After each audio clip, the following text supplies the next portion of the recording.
We got to stop this. We got to stop, and we got to check people and ask them. So you talk all this about when is the last white person you if that's what you feel is the solution, when is the last person you killed? Revolutionary? No, those are not revolutionaries. They're not. And I challenge anyone to prove me wrong. Prove me wrong tonight. Prove me wrong tonight. Any revolutionary is free to call up and prove Ambassador, prove her wrong tonight. You saw what happened. These people that's out here, a lot of these Muslims out here, that you see them, you laugh, you say, oh, these guys wearing the dress, and they prostrate, they got their ass up in the air and do all stuff, you know. But these guys they're gonna do what they're gonna do. And they're not telling you about it. They just, next thing you know, you look at the news and, oh, shit. Come on, man, stop all that. That's not what revolution is about. And it's making us look bad. Let me mention that. You know what I'm saying? It's making us look bad. And when I say us, I'm being a little selfish on this one. I'm talking about me, you, you know, anybody that's out here, anybody that's in the chat room, any real brothers in the chat room. I see Ja in there. Ja stay elevated.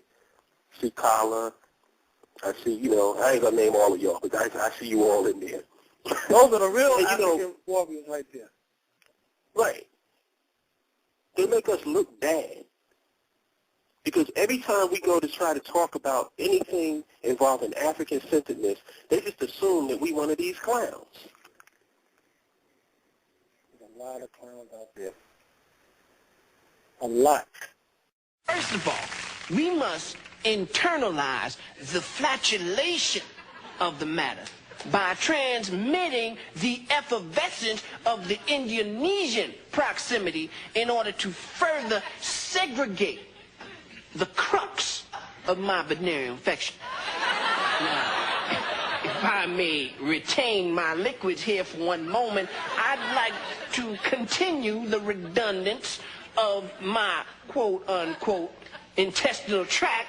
See, because to preclude on the issue of world domination would only circumvent, circumcise the revelation that reflects the aphrodisiac symptoms which now perpetrates the Jericho's activation. Because that's who they think we are. Pontificating. Yeah. I guess you must be trying to. I guess a lot of these guys are trying to impress girls, because that's the only people that might really, you know, and weak Negroes that really feel impressed by that. You want a girl that thinks that you tough, so you want to walk around with the screw face and talk tough. Come on, man. Your record doesn't indicate any of what you're talking. You are safe. They can walk among white folks. You can walk amongst these guys safely. They're not going to do nothing to you.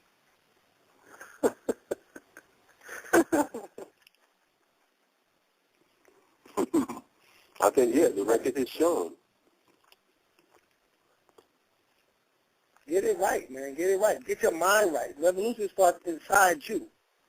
Get your diet right. Start to get your priorities together. We have to stop. We have to do what we're supposed to do to elevate these children. That's our job in this day and time. It's not, you know, if it came down to when we building our nation and we're living peacefully and we educating our children and they're able to live as global citizens, and then someone wants to try to infringe upon that and hurt these kids, then you know what we got to do. There's no question about that. Right. The same thing you would do if somebody was to come in your house and try to harm your kids. I don't advocate harming nobody's children for no reason, because you're mad. And these Arabized Negroes that's out there in Africa, you know, they don't represent us. Not those, not them, killing their own people in the name of what? The Quran? The Quran told you to do that? And the funny thing about it, man, I can think of so many ways for us. As a matter of fact, when you really look at it in totality, our situation, it could be solved pretty quickly if not for the agents and just the people out here intentionally trying to keep us in the situation that we are in. You know, it's really like systematically, when you look at it systematically, this could be solved really within one generation. One generation, like we've said, me and you have said this many times on this show, give us one generation of Africans, one generation of children where we can instill these values and instill this knowledge and this information to them on a preschool level up to the university level. Yep. If we can do that for one generation, this shit will be turned around. One. But the problem is, we can't even establish the freaking infrastructure to create the institution. So everybody out here is a bunch of solo agents. Solo soldiers, I should say, not agents. Solo soldiers. Come on, man. You know? I mean, that's our reality. You have to do what you can for your family because Lord knows you don't have no context to work within. You're working in a white supremacist construct. We don't, apparently, the 5%, the people who know what time it is, don't feel the need to organize anything. I keep talking, I run it like a broken record on here. Show me a national institution, any institution that we can build, that the so-called African-centered people, that we can build on a national level. Show me one. Just one. If you can't produce one institution, nobody should be listening to you. And that's why they look at us as clowns. What's the sense of gaining all of this knowledge? I mean, think about it. We have people who are specialists in every aspect of African culture. Don't we? Yep. Yep. We got nutritionists. We got people. You got people who can break down every region in Africa. Give you history, give you culture, give you linguistics. We got archaeologists. We got scientists. We got physicists. We got linguists. We got all of these people. And what are these people doing? Are they gathering together into any type of council and compiling all this information into a systematic way? No. They create their own individual hustles so that they can create some type of existence within this Eurocentric white supremacist construct. Period. And that's supposed to be effective? Mm-mm. With, in unity there's strength. The individual can that's all you see. Traveling about, spewing a bunch of bullshit, but traveling about safely, traveling through this European system, getting on this plane, taking, making sure you're checking all your bags, you're making sure that they warned you. You don't say, hey, don't warn. Yeah, I got a gun. That's right. Remember the Panthers? The Panthers was walking around with pistols.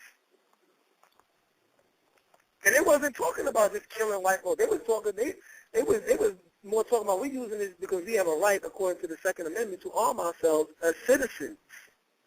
And they was protecting their people against the police. So they wasn't just posturing for their own people.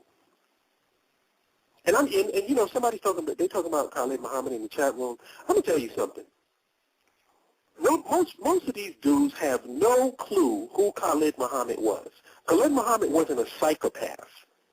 Khalid Muhammad wasn't a lunatic. Khalid Muhammad was one of the most intelligent Africans in this country.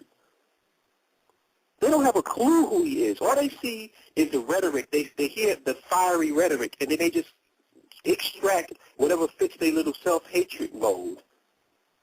You know what I'm saying? And then they want to go and build on that. They don't realize Khalid Muhammad loved African people. Yep. And he did a lot of things that wasn't just in front of a freaking microphone talking. He actually did the work. There was no cameras around when we was feeding the homeless with the UAM, United African Movement. There was no cameras there. There was no videotapes. did Khalid Muhammad, peace and blessings to that brother, his soul, our ancestors, did he kill black people? Is there a record of Khalid Muhammad that he's murdered black people? Who? Right. Did he murder anybody for that matter?